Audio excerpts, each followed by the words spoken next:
the responsible officer for all of Scotland's 15,000 doctors, as well as an important part of the health and social care structure in Scotland, because you reported to the Director General for Health and Social Care within the Scottish Government. Yes, that's correct.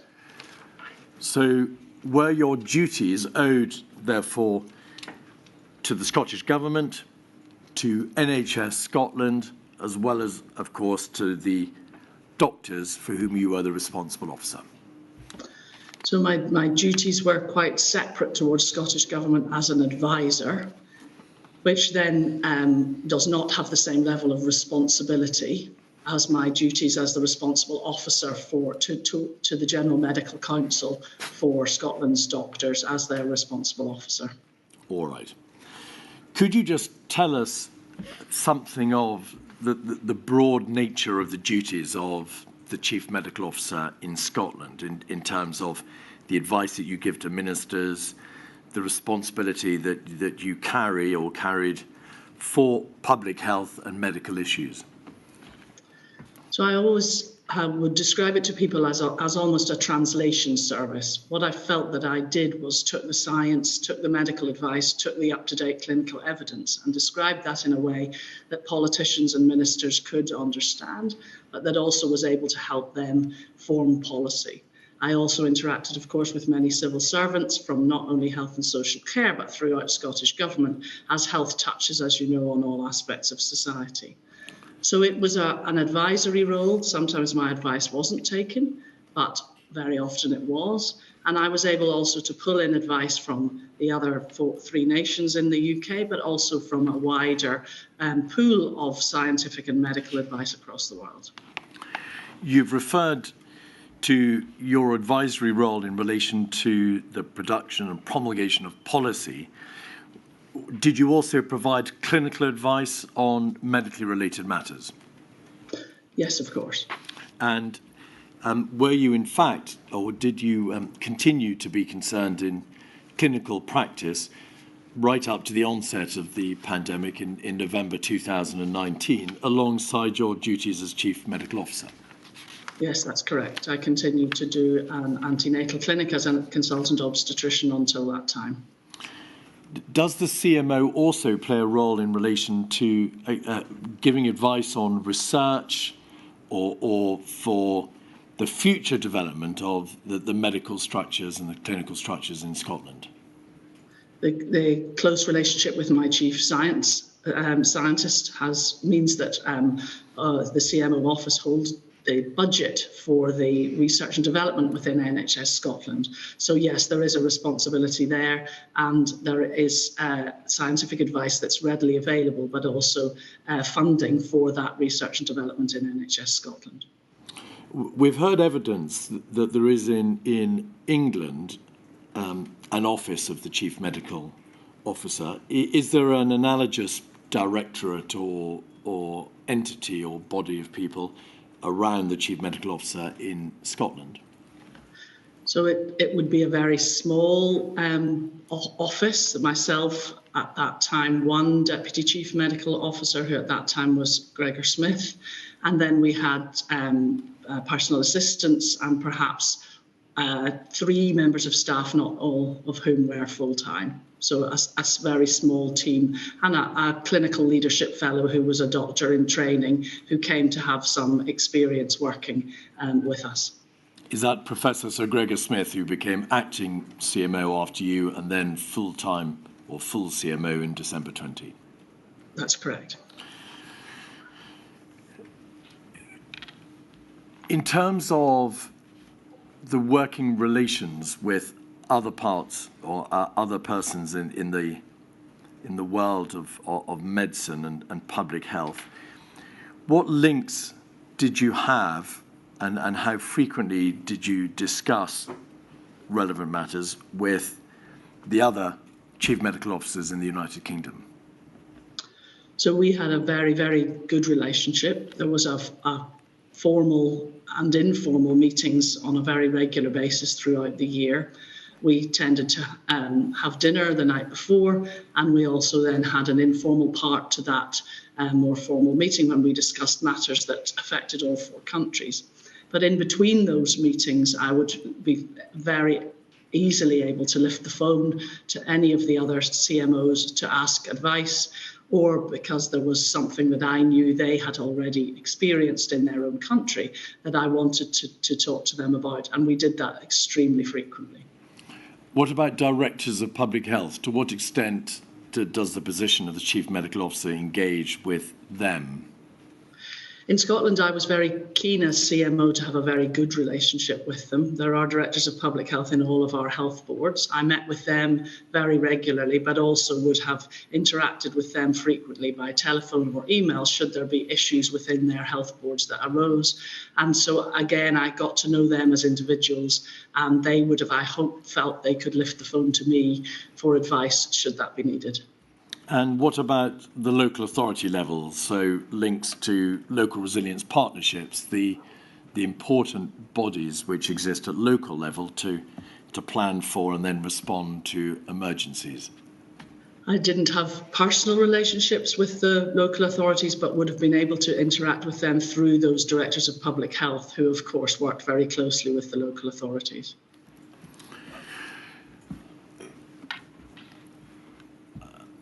May I then turn to the question of the strategy which underpinned the approach from all 4 nations to influenza preparedness, namely the UK Influenza Preparedness Strategy of 2011.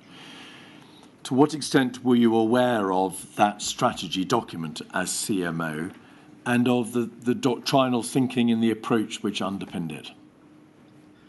I came into position some years after it was written.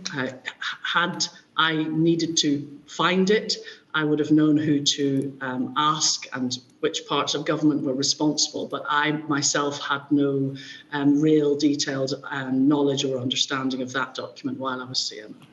Whilst you're a CMO, do you recall any debate about the need to revise that document, bring it up to date, redraft it? No, I don't recall. Could we have on the screen, please, document 148759? This is a draft document prepared by the Scottish Government for consultation in July of 2019. And I just wanted to ask you, Dr. Calderwood, whether or not you had contributed to this draft Influenza Pandemic Preparedness Guidance for Health and Social Care Services in Scotland.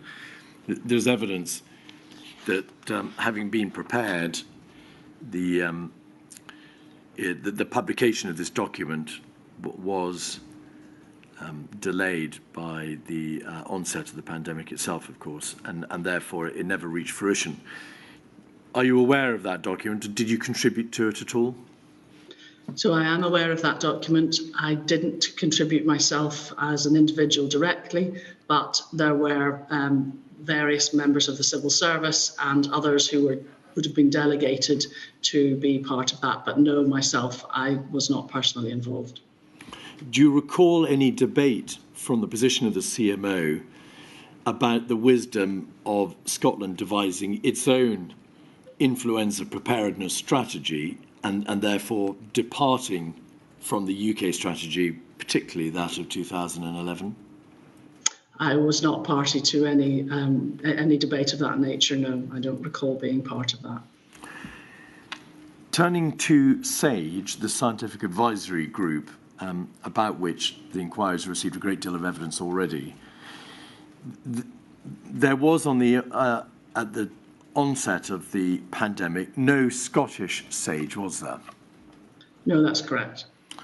The SAGE which convened in London was a body which could be convened by the governmental chief scientific advisor, and it is generally chaired by the governmental chief scientific advisor, or if it has been convened to deal with a health emergency, jointly by the governmental chief scientific advisor and the chief medical officer. Is that a body from which the Scottish Government and its own advisors may draw intelligence and learning and whatever it is that they need to be informed about?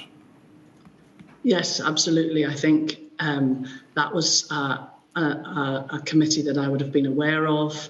There was Scottish representation or Scottish invitations to that.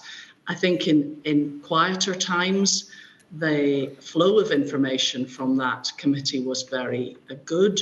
But as we got into the pandemic with very regular meetings, very regular remote calls with Scotland dialing into those, that communication became much more difficult because that was based in London and Scotland was not fully part of that. You attended, therefore, some of the SAGE meetings as the pandemic struck. Correct. Did you find that an easy form of communication? Were there difficulties in literally in hearing what was being said and in understanding the flow of the information which was being fed into that committee and then being relayed out of it? Yes, very much so. Unfortunately, there were a large number of people dialed into meetings. Of course, our infrastructure for remote working was nothing like it is now. And so I would have attended, or my deputy attended, or with several other people from Scotland, but very often the quality of the line was poor. It dropped out very frequently, and there was often not really a fully fluent readout from some of those very important meetings in the early days of the pandemic. What other scientific posts or medical posts are there within the Scottish Government which may provide advice to the government in the event of a public health emergency?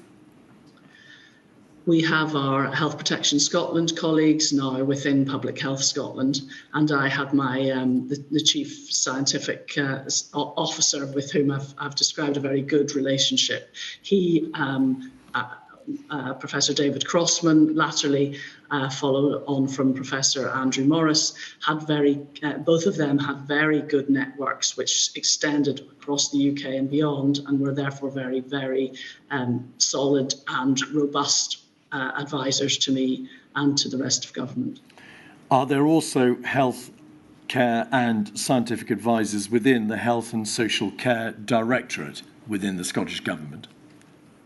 So there's an overall chief scientist in Scotland, and then there's Chief Scientist Health and the second Chief Scientist for the Environment. And is there a science advice team within the Health and Social Care Directorate also? So within the Chief Scientist's office, there was a small team which sat on various committees. A lot of those, though, would have been outside Scottish Government and actually placed within the NHS. We have before us an organogram which sets out some of the public health and civil contingencies bodies in the Scottish setup.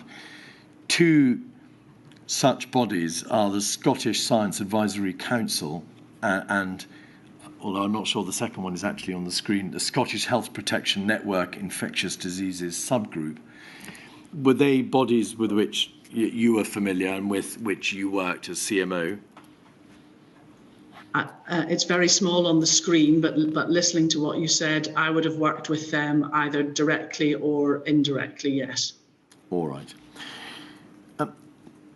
Did there come a point in March of 2020 when you appreciated that the source of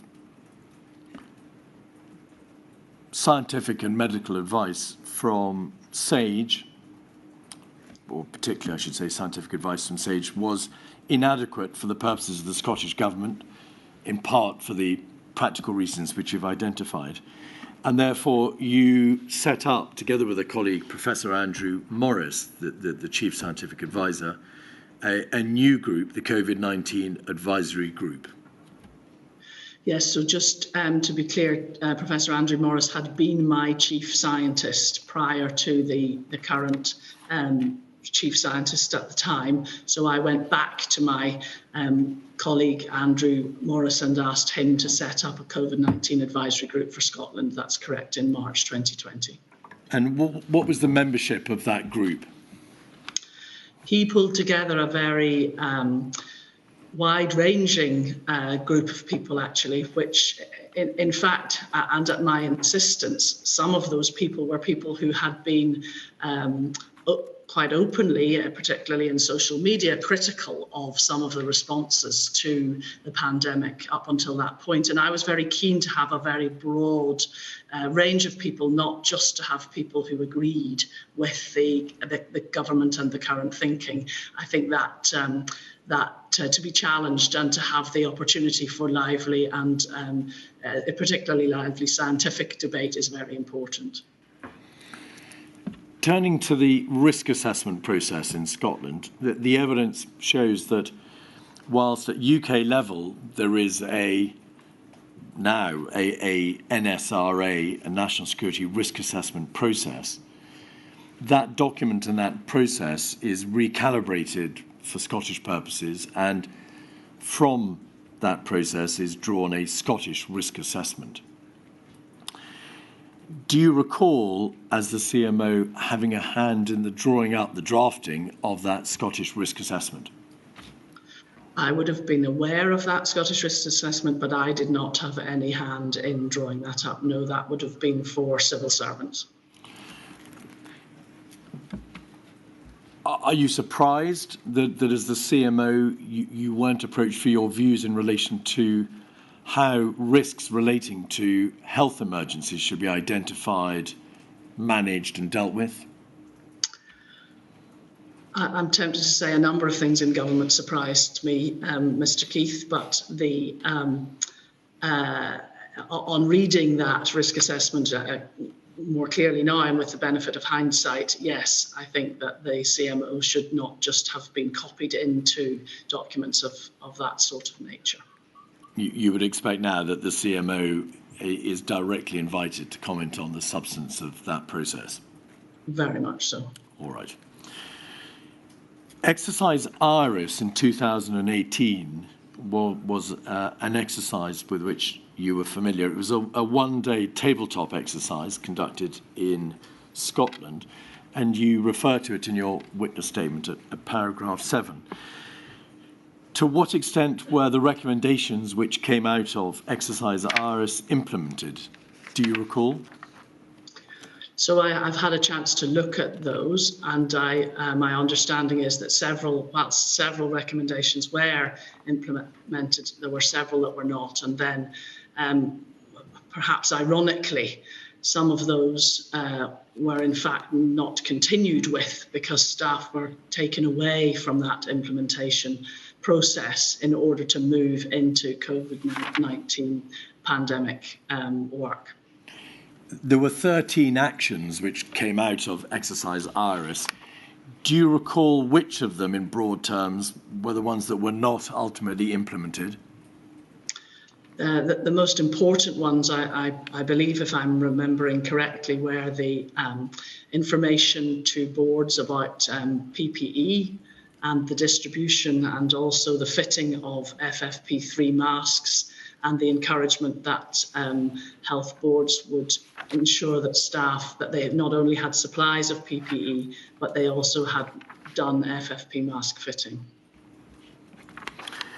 Exercise IRIS was designed to test Scotland's readiness for a MERS coronavirus outbreak. Do you recall whether or not those actions which came out of the exercise, which were concerned with the drawing up of guidance for the HCID, that is MERS coronavirus, were dealt with? Do you recall whether that was an area that was also not fully implemented? In my subsequent, I wouldn't recall at the time, but in my reading subsequently, that's correct, that those that guidance was not fully implemented.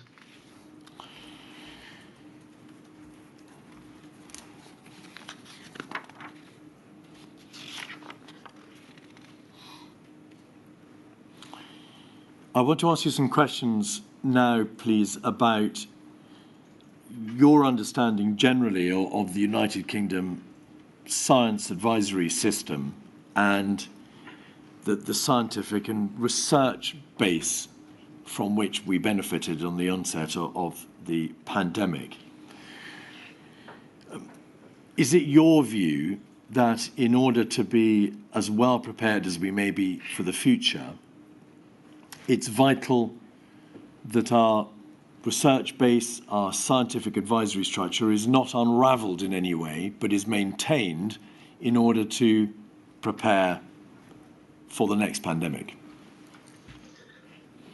I think that there are many things that we have learned already in what was done. Our extraordinary vaccine production in this country, our incredibly rapid assimilation of data, of studies that have continued, and our much, much better cooperation and collaboration across the UK, but also very importantly with other countries across the world.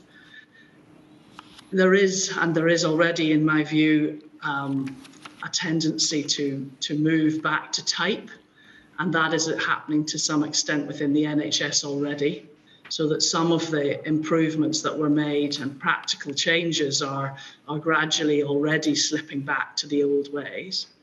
I think it would be of paramount importance that we do not slip backwards in those scientific advances that you have discussed, in particular those the data collection, the digital infrastructure, the innovation, and the coordination and in particular collaboration with other countries, because certainly my feeling is that we didn't learn from countries where SARS and MERS had been an issue.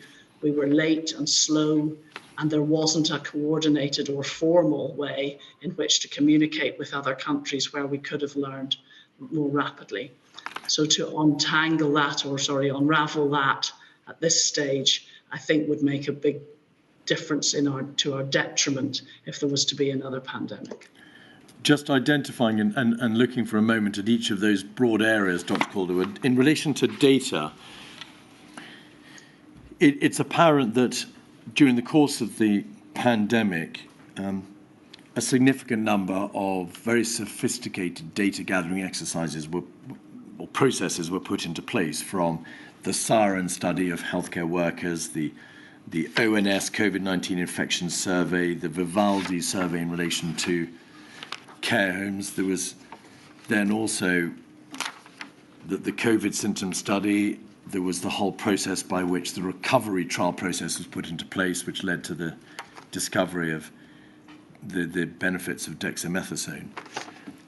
Are those surveys, or at least the structures which underpin those surveys and that trial work, being started to be unravelled, or are they all still in place? Do you know? I would sincerely hope they are all still in place. I don't know the detail. I wouldn't be close enough to say if there's a concern there about those being unravelled. All right. You mentioned research and the research base in the United Kingdom. What about the clinical advances which have been made? Presumably the clinical developments which took place during the course of COVID are still in place, because that learning and that knowledge continues to exist. Is there anything you want to say about that aspect of it? I think that even us here speaking remotely, that has been a huge advantage to people being able to be consulted. If you look at a country like Scotland with a lot of long distances for people to travel, that's made a huge difference. The risks that we believed in not seeing people face to face have probably to some extent been mitigated against. And I would like to see that our advances that we've done, both in this sort of remote working, but also in some of the less invasive testing that can be done and interpreted remotely, that we continue in our NHS to use where we were forced, I suppose, into situations by the pandemic, that actually some of these have ended up being huge improvements in patient care, and that those continue. It is obvious that along with all your colleagues, one of the greatest problems faced by scientists and healthcare specialists and administrators during the onset of the pandemic was the need to scale up the diagnostic testing and the contact tracing systems in light of the pandemic. practically, what capabilities, in your view, need to be maintained to ensure that in future there can be a much better process by which our facilities and our procedures can be scaled up to deal with the likely numbers from the next severe pandemic? I suppose, if I can give you then the example I've alluded to are other countries. So eventually in March of 2020, I had a very, very helpful meeting with the Chief Medical Officer of Singapore, who I happen to know.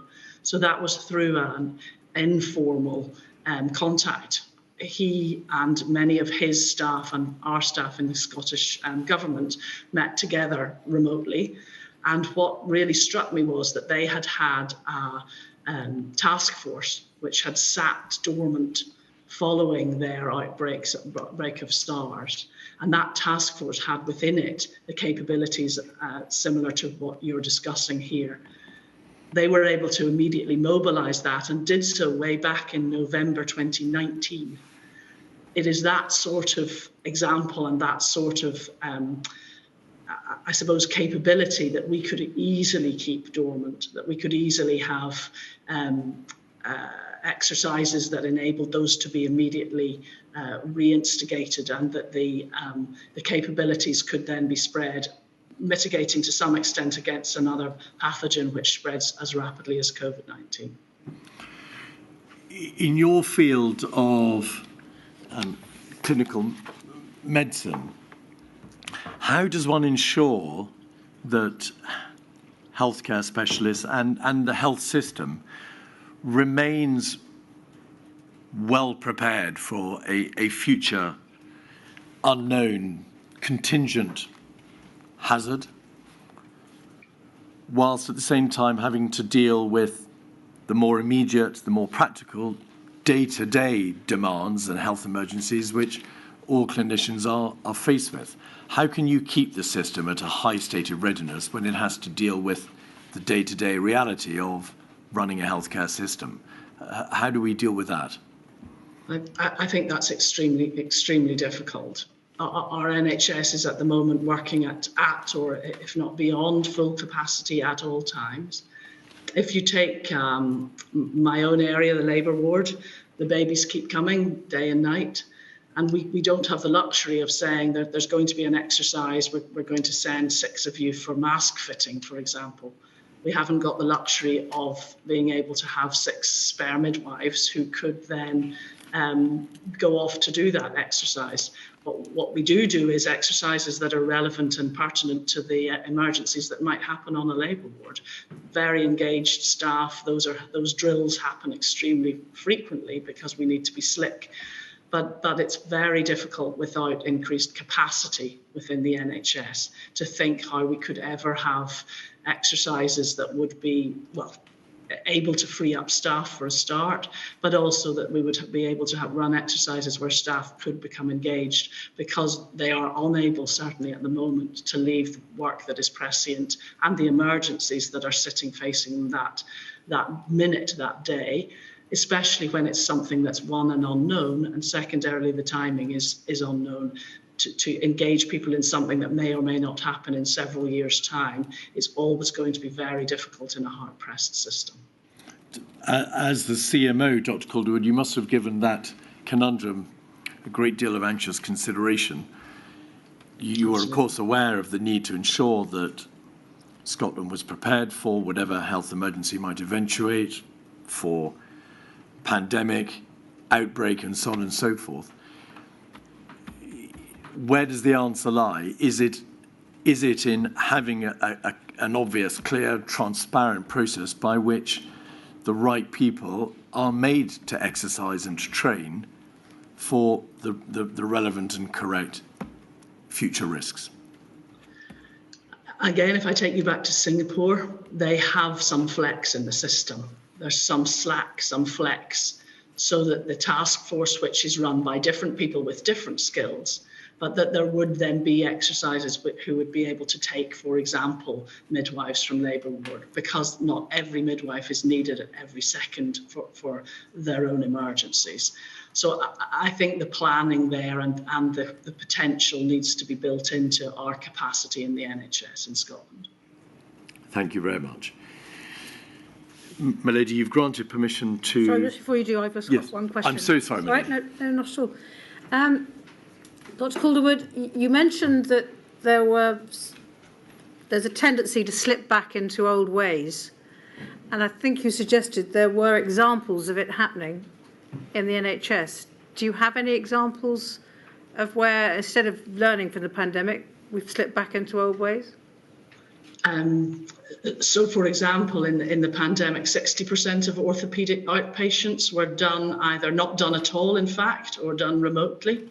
That suited everybody. It suited the patients who didn't want to come to hospital just to be told they were all right, because they already knew they were all right.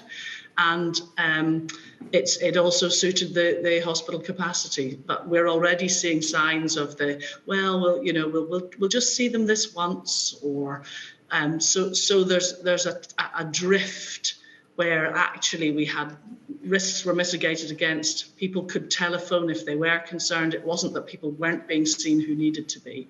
And I see that gradual drift will move into other areas, but it's already happening.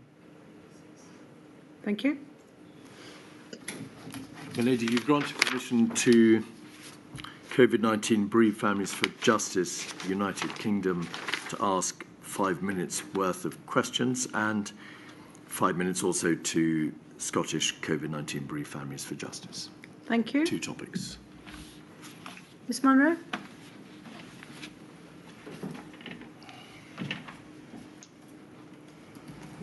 Thank you, my lady. Dr. Calderwood, can you hear and see me? I can hear you. I can't see you at the moment, no. I can see you now. Thank you very much. My name is Alison Munro, and I ask questions on behalf of COVID Bereaved Families for Justice UK. And just a few questions, please, Dr. Calderwood, in relation to data collection and analysis in Scotland. Now, to put those into context for you, the inquiry has heard some evidence already about the importance of data collection, in particular from Professors Sir Chris Whitty and Sir Patrick Vallance. I don't know, Dr. Calderwood, have you had an opportunity to see or read their evidence? No, I'm afraid I haven't. Well, literally in a few sentences, the important takeaways for Professor Sir Patrick Vallance were that data is important for decision making, i.e. the planning phases, and that the paucity of data at the start of the pandemic led to problems, quote, "You were flying more blindly than one would like to." And for both of them, an important takeaway was that the gathering of basic data, such as how many people are in hospital, how many are in intensive care, assist in order to evaluate the spread and who is likely to be most at risk. And that is of fundamental importance during the course of a pandemic. Would you agree with all of that? It's absolutely true to say that our data there was a paucity of data, absolutely, and that very, very clear at the beginning when we were struggling with our decision making, that lack of data really affected how rapidly and also how effectively we could make those decisions. Thank you. Professor Woolhouse, who will be giving evidence, in fact, later today, makes reference to the early pandemic evaluation and enhanced surveillance of COVID-19, better known as the EVE study, which was led by Professor Aziz Sheikh at Edinburgh University. He references that, Professor Woolhouse, in his statement, saying that it was one of the notable success stories that came out of the pandemic, and that effectively Professor Aziz and his team linked demographic and near real-time clinical data from almost the entire population of Scotland and monitored it on a daily, weekly basis, looking at the progress of COVID and evaluated the effectiveness of therapeutic interventions in approximately 5.4 million individuals registered in general practices across Scotland. Professor Woolhouse also says this, though, at paragraph 21 of his statement, and there's no need to bring it up. Issues with data access had been raised repeatedly by me and others prior to 2020. For example, as part of a correspondence with the office of the then CMO Scotland, I wrote in May 2018, quote, "My personal view is that the system for accessing health data in Scotland is terminally dysfunctional. This is a hugely disappointing state of affairs and one that urgently needs attention. I dread to think of the consequences if we were ever to find ourselves facing a health emergency, such as a pandemic influenza." Dr. Calderwood, do you accept that Professor Woolhouse repeatedly raised that particular issue before 2020? I'm interested to hear of that email. I'm afraid at the moment I don't recall receiving and reading that, but I would be absolutely very, very happy to have that email looked at and see what my response to that was at the time and what actions I took when Professor Woolhouse wrote to me. That sort of answers my next question then, whether it had been raised personally with you. You don't recall the email. Do you recall any occasions when Professor Woolhouse raised this issue personally with you? And Professor Woolhouse emailed in, I think, February of 2020 and did visit me personally in my office, I think in February or March 2020. I do recall those meetings. And was this issue of data, the paucity of data collection and analysis raised with you? And if so, what was your response? I don't recall the specifics of the paucity of data being raised. I do recall that he talked to me about modelling of the coronavirus and what effects that might have in the community and how we might need to react to it. Thank you. Finally then, another reference, Professor Crossman, you've mentioned him already today. My lady, for reference purposes, we don't need to bring it up, but his statement is INQ 000 185 342. Paragraph 14 of that statement, Professor Crossman says that data collection and analysis was distributed between Public Health Scotland, Scottish Government analysts and the Chief Statistician in Scotland. And he suggests that, quote, "a single unified data source for information, analysis and research might be a desirable aim." My question, Dr. Calderwood, is this. To what extent was this issue of data collection and analysis considered prior to the formation of Public Health Scotland? So again, I wouldn't have been personally involved in those conversations, but I have to say that I agree with Professor Crossman, and one of the frustrations, I think, as CMO and in talking to him was that complexity of data access and data collaboration in a small country. We should be able to use, as you've quite rightly illustrated with the EVE study, and that, which then of course was very rapidly mobilised into the EVE 2 study. And I know that was a frustration not only for myself and my chief scientist at the time, but for many people in research and development in the NHS in Scotland. Thank you very much, Dr. Calderwood. My lady, thank you. Thank you very much, Ms. Monroe. Ms. Mitchell. My lady, I hesitate to contradict my learned friend, but I think we've been given 10 minutes. I don't think we'll take that long, but lest anyone thinks that I'm overstaying my welcome asking questions. Dr. Calderwood, can you hear me and see me? Yes, I can. Thank you, Ms. Mitchell. Dr Calderwood, in your statement, we don't need to bring it up, but for purposes of the record, it's 182605, page 3, paragraph 8. You say, these regular pandemic preparedness exercises are key policies in this context and formed the roadmap for dealing with the pandemic. These policies were part of a Four Nations approach to the threat of a pandemic to ensure that expert knowledge and experience was shared across the Four Nations. Now, what I want to ask you about really is two particular areas of the Four Nations approach. One, the experience and the sharing of that experience, and two, the sharing of expert knowledge. First, I understand from reading the disclosure that you delegated Professor Sir Gregor Smith, the Deputy CMO, to attend Exercise Cygnus. Is that correct? Yes, that's correct. And presumably, given the importance of that, after he went to that, he would come back and debrief you, talk about the issues, that sort of thing. So that's not my recollection, Ms Mitchell. What with the CMO, I suppose, the delegation to somebody as competent as Professor Sir Gregor Smith, had there been any particular issues or concerns, I would have expected to have a briefing on that. But when I was delegating him to attend such a meeting, I would not necessarily have had a detailed readout, no.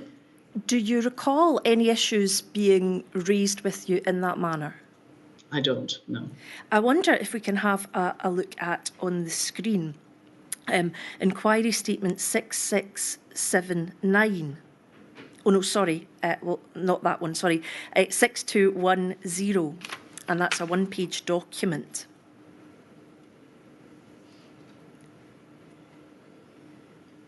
Just waiting till it comes up on the screen. Could I have that zoomed a little larger? I can't see that, thank you. Yes, certainly. Are you able to? Thank you. What I'm going to ask you to look at is the paragraph which starts, whilst DAs found the discussions on the escalation, thank you very much, it's been highlighted for you. Whilst DAs found the discussions on the escalation of contingency plans useful, there was a feeling that the issues raised, particularly in population-based triage, were rushed and not widely shared prior to the exercise. As a result, DAs felt they were not able to contribute as much as they would have liked. Now, this is a document which is a Civil Contingency Secretariat round table with devolved administrations post-exercise Cygnus. Do you recognise any of the views shared there in respect of exercise Cygnus? Not in respect of exercise Cygnus, no, I don't, Ms Mitchell. Would you have expected that to be shared with you had it been the view of those representing Scotland, i.e. Professor Sir Gregor Smith?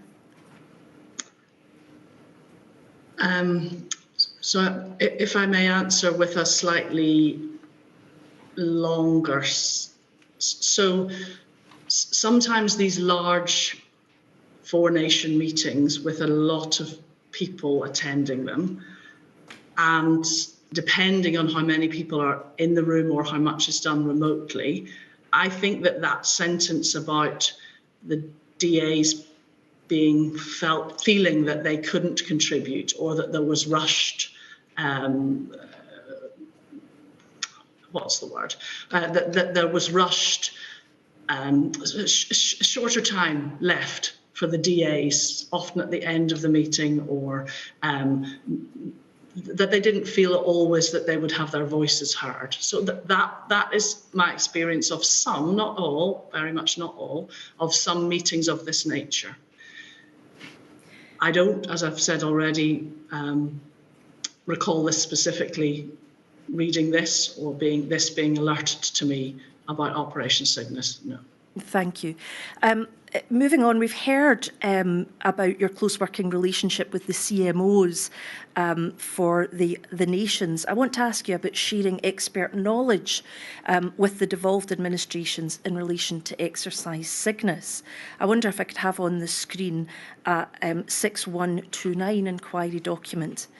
This is a COBRA meeting notice, and in that, at bullet point 4, it was noted that Public Health England and Go Science were to share modelling on the projected use of antivirals with the devolved administration. Were you aware of that sharing process going to happen? No, I'm not aware of the detail. We've heard that you've given indication of practical difficulties in communication with SAGE, literally, or Wi-Fi, which even in this inquiry doesn't seem to have necessarily held up so well from Scotland. What I would like to know, Dr. Calderwood, was there a formal system for sharing the knowledge and information, to share that expertise and knowledge as between the UK and devolved administration? I understand that you had a good relationship with the other CMOs, but what I'm wondering was there a structure underlying that where we could be sure we were getting the relevant information? I do believe so. So I believe that after these sort of UK exercises, that civil servants would have taken that, the outputs, and those would be shared with civil servants in the other nations, yes. And were you the recipient of that sharing? I may have been copied in, I may not have been, I'm afraid I don't recall. No further questions. Thank you very much, Ms Mitchell. Thank you very much, Dr Calderwood. Thank you for joining us. Thank you.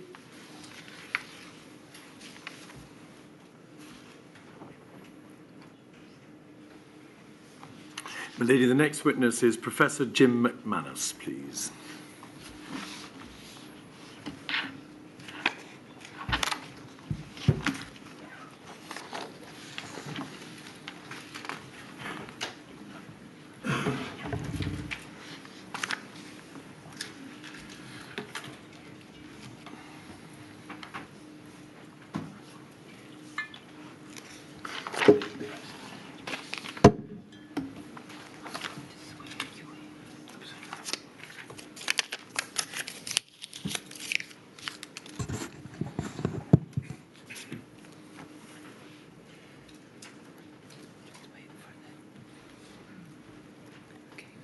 If you would like to repeat after me. I swear by Almighty God. I swear by Almighty God. That the evidence I shall give. That the evidence I shall give. Shall be the truth. Shall be the truth. The whole truth. The whole truth. And nothing but the truth. And nothing but the truth. Thank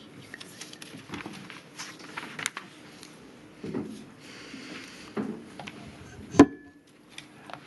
Good morning. Could you give the inquiry your full name, please? My name is Jim McManus. Mr McManus, you've provided a statement, 183419, to which you've appended your signature and signed the Declaration of Truth. Is that correct? That is correct. Professor, thank you for your assistance. You've provided that statement. The Association of Directors of Public Health, of which you are the president, is a core participant in these proceedings, and you've also very helpfully provided for a survey which was requested in January of this year to be sent to directors of public health, and the results of that survey have been communicated to the inquiry, and for that we are very grateful to you.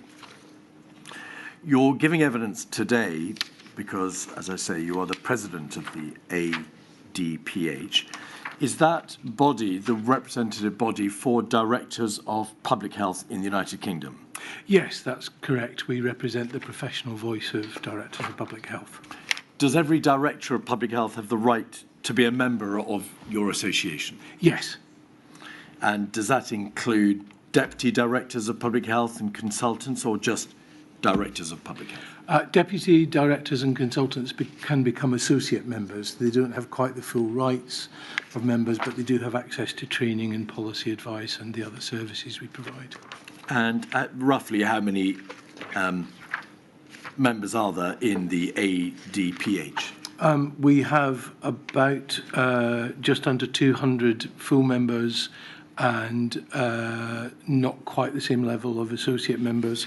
The detail is in our pack, which I can refer to, but that's about that number. It's all right. We only wanted the broad number.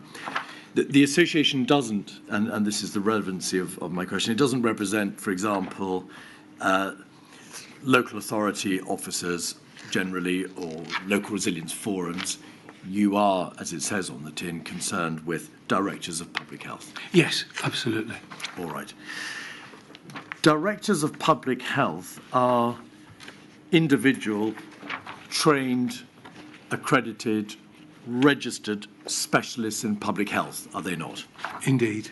The first medical officer of health in the United Kingdom, I think, according to your witness statement, was appointed in 1847 in Liverpool. That's right, yes. And so they have a long and glorious history in these islands. Could you just tell us, please, today what their primary functions are with reference to their statutory position in a local authority, their responsibility for the health of the community, and also dealing with outbreak management, so with those three pillars in mind? So in England, directors of public health are placed in upper tier local authorities, that's county councils and unitary authorities, and they have a set of responsibilities, including assessing the health needs of the population, advising the NHS and the local authority on commissioning functions. They have a series of commissioning responsibilities for services like sexual health, drugs and alcohol, and a variety of other things. There's about 142 individual things that they do. They also have functions in terms of health protection planning and assurance, and they have a duty to be assured and to assure the Secretary of State that the health protection system is working. They also have a duty to improve and protect and promote the health of the population which they serve. So just to pause for a moment on some features of those functions, they are what is known as the statutory chief officer in a local authority. And you've just referred to upper tier local authorities. Are directors of public health located in what is known as upper tier local authorities, and they have been, I think, since around about 2013, does that mean county councils, unitary authorities, metropolitan councils and London boroughs? Yes, correct, and that's in England. In Wales and Scotland, they're in the NHS, and Northern Ireland, they're in the Northern Ireland Public Health Service. We'll come to them in a moment, but more slowly, please. In relation to England, that is where they operate. Yes.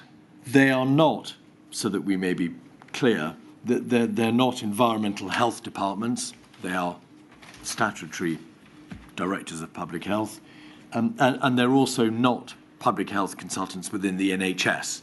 The NHS has its own public health structures. That's correct. What you may find, because directors of public health have a duty to advise the NHS, many of us may have honorary contracts with the NHS where we advise the NHS. Right. And apologies for speaking too fast. Don't worry, lots of us do it. You may speak louder, however, if you wish. And are there around 350 directors of public health in England? There's about 151 in England in terms of local authority chief officers in every local authority. The 350 number is more likely to be environmental health officers. Because you will find environmental health officers are in district council, chief environmental health officers are in district councils as well. It can be confusing, I appreciate that. In Scotland, do the directors of public health sit within the Scottish Government, local authorities or NHS boards? NHS boards. And how many are there of them in Scotland? There's one for each NHS board. So that would be 8 if I remember the number of NHS boards correctly. And then separately, there are a number of environmental health functions which are discharged within the local authorities, but that's not the concern of directors of public health. Correct. Then in Wales, Where does the Director of Public Health sit? Again, they sit in local health boards. So the 7 local health boards in Wales rather than the 22 Welsh unitary authorities. Northern Ireland, how many Directors of Public Health are there? 1 in the Northern Ireland Public Health Service. So in Northern Ireland, the sole Director of Public Health is not attached to a local authority, but sits within the public health structure generally. Within the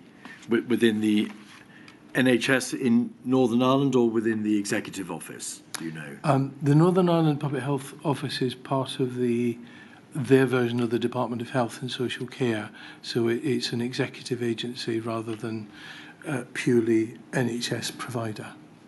So it's an arm's length body, one might call it, attached to the Executive Office, the governance, the governmental system in Northern Ireland. Yes.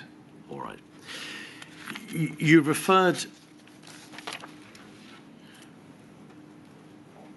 rather more prosaically perhaps to some of the matters with which Directors of Public Health are concerned. Drugs and alcohol related issues, obviously mental health related issues, illicit tobacco, public health aspects of crime and disorder. Are those all areas with which Directors of Public Health become concerned because they all relate to greater or lesser extent to the need, the statutory requirement to improve the public health of the populace? Yes. If you take mental health, the duties of commissioning services to provide mental health sit largely with the NHS and with social services and social work departments, whereas the Director of Public Health is more of a public mental health role, which is suicide prevention, suicide reduction, my lady. So there are complexities and nuances which can sometimes be puzzling. So, Nothing new there then, I'm afraid. we've been looking at, in the last few minutes, the issue of health improvement. Now turning your focus, please, to outbreak management plans. The second pillar of a Director of Public Health functions, it concerns, does it not, the obligation to ensure that there is proper training for outbreaks, proper processes in place to monitor outbreaks, and to deal with all the ancillary obligations which might be engaged, public health campaigns arising out of a health emergency, giving advice to emergency response services, and liaising with the local council and those services as to how best to respond. Are these functions provided for by statute? Some in statute, some in guidance to the Directors of Public Health in different nations. Some are derived from good practice sources, which are consensus statements between the various organisations, and some, frankly, are custom and practice of good health protection, which is put into our training. So there's a hierarchy, if you like, of responsibilities, my lady. Is every local authority obliged to have a specialist Director of Public Health? Every local authority in England must have a specialist Director of Public Health as their chief officer, and the statutory guidance was issued in 2013, but revised last week. It's important we don't lose sight of the public health agencies in the 4 nations. Perhaps we could have up your statement, which is 183419, please, paragraph 94. I'm sorry to say that it's not paginated.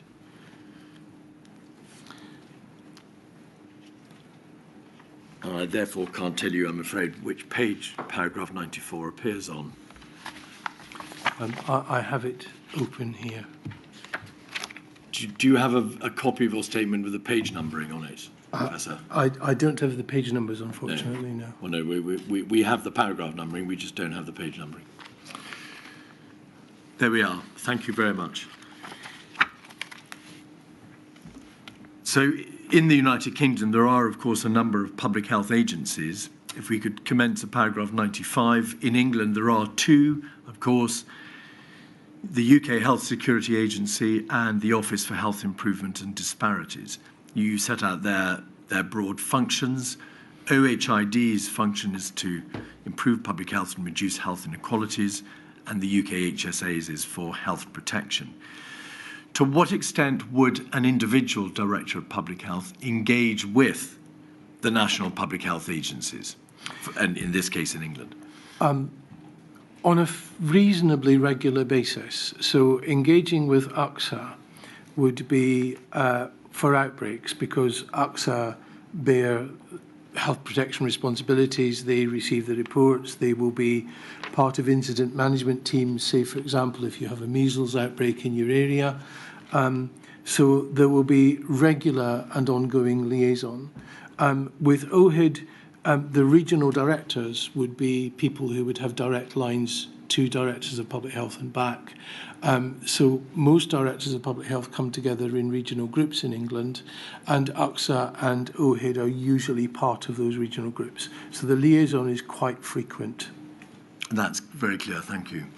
Paragraph 96, Northern Ireland, there is a public health agency established in 2009. Are you able to say whether or not the links are analogous to those that you've described in relation to England? The Northern Ireland links will be slightly different and various. So there will be links to the various local authorities, my lady, for different functions like environmental health and other functions, care homes. There will also be links to the Health and Social Services boards and general public campaigns.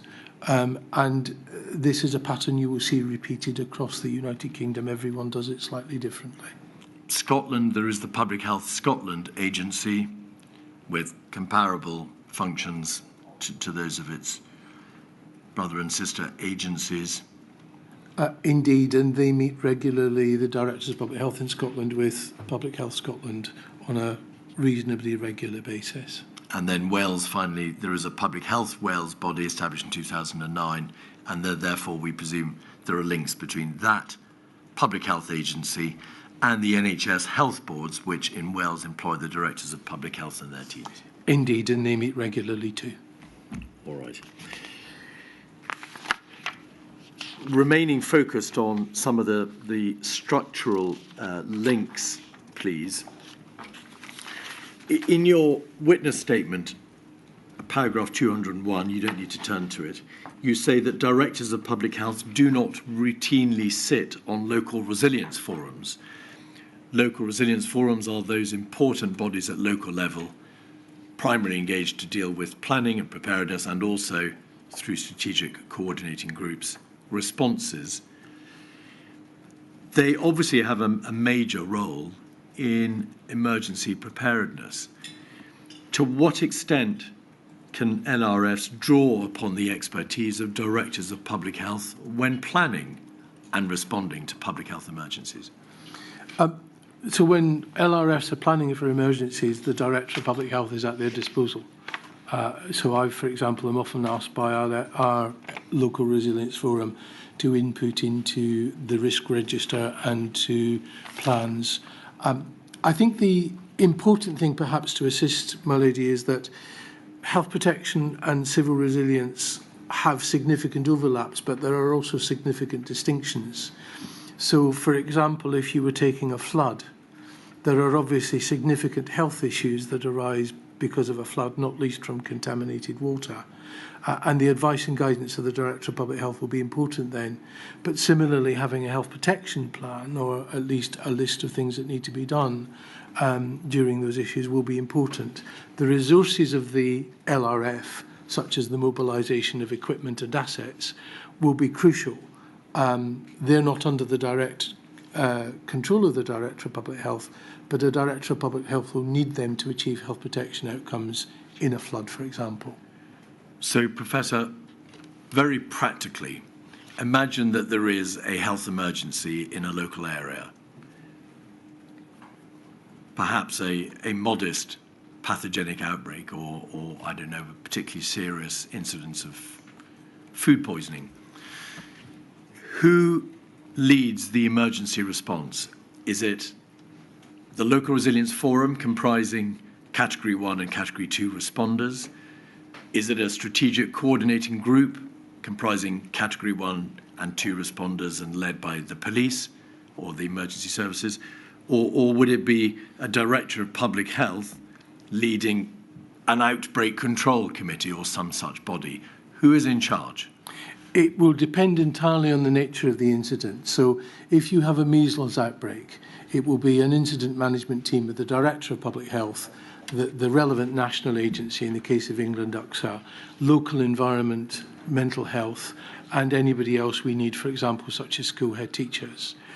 If it were a flood, then it would be more likely to be led by the LRF. If you had a significant bloodborne virus outbreak, it wouldn't be led by the SCG or the LRF, for example, because you're not going to be deploying cordons and fire engines and other pieces of equipment. So it depends entirely on the nature of the incident. Health protection incidents will be led by the Director of Public Health and local environmental health in partnership with UXA. Who calls who to say, in the context of this particular health emergency, it must be the Director of Public Health that takes the lead? Or who calls the Director of Public Health to say, in this emergency, we would like you please to attend the Local Resilience Forum or the Strategic Coordinating Group and take charge? Who has that power? Essentially, any Category 1 responder has the power to kind of call an incident, but if it's a health protection issue, in practice, if I know about it first, I will call UKHSA in the Environmental Health Department and convene a team. If they know about it first, they will convene a health protection team and we will meet together. So an incident management team will occur. So if you have an outbreak of measles in a school, for example, then usually the call will come through the UKHSA and the meeting will convene with the Director of Public Health. Does it work well in practice, Professor? There's obviously a world of difference between flexibility and confusion. Is there an argument for having the Director of Public Health in a local authority area an ex officio member of the Local Resilience Forum so that he or she may never be left out of account? I would say yes. I think many of our members would say yes, my lady. In some places, directors of public health have exceptionally good relationships with their LRF. We are dependent on culture, relationships and partnership. And in my personal experience, those work. But it does no harm for that to be underpinned by exceptionally clear guidance and rules. And one of the difficulties, I think, is that the Civil Contingencies Act 2004 and the Public Health Act 1984 perhaps do not always align in their expectations of systems. And people do not always understand the complexities and the interrelationships when they create national guidance. Just to add yet further complexity, Professor, and you know what's coming, there is something also called a local health resilience partnership, which we believe comprises local health organisations, regional representatives of public health agencies. You've referred to the regional representatives of the PHE a few moments ago, or UKHSA as it now is, and others. Do directors of public health sit on that body, the Local Health Resilience Partnership? Yes, and by law, they are expected to co-chair the Local Health Resilience Partnership. The complexity comes in because some LHRPs, my lady, span multiple areas, such as in London. In other areas, the LHRP is coterminous with the geographical area of the Director of Public Health. So you may find a single LHRP covering the area of 4 or 5 or more Directors of Public Health in England, or one Director of Public Health. And I would put that down to a need to better understand local variation when planning national guidance. Are local health resilience partnerships only ever regional? So do they sit above geographically local resilience forums, or do they both occupy broadly the same space? They are not always coterminous. So if you may take, for example, a local resilience forum that covers the entire area for one police force, you may find more than one police force. You may find there is more than one local health resilience partnership in that, because currently the local health resilience partnership may follow the geographical boundaries of the integrated care system. So some of us have a local resilience forum and a local resilience partnership that is the same, and others find we have more than one local resilience forum, or one local resilience forum and more than one local health resilience partnership. It is something which could be tidied up. It's a recipe for confusion and duplication, is it not? I think it can be if you don't have the good relationships and good understanding. I would agree. All right. Turning to another part of the structure, a health emergency may well have an impact not just on the healthcare services in a locality, but on the adult social care sector. To what extent do directors of public health work with local authorities in their provision of social care and with the private, largely private, care providers? There are several ways. The first way of interest to this inquiry, my lady, might be infection control guidance and infection control in care homes, which is often shared between directors of public health and the local NHS. The second route may be in terms of providing training and advice.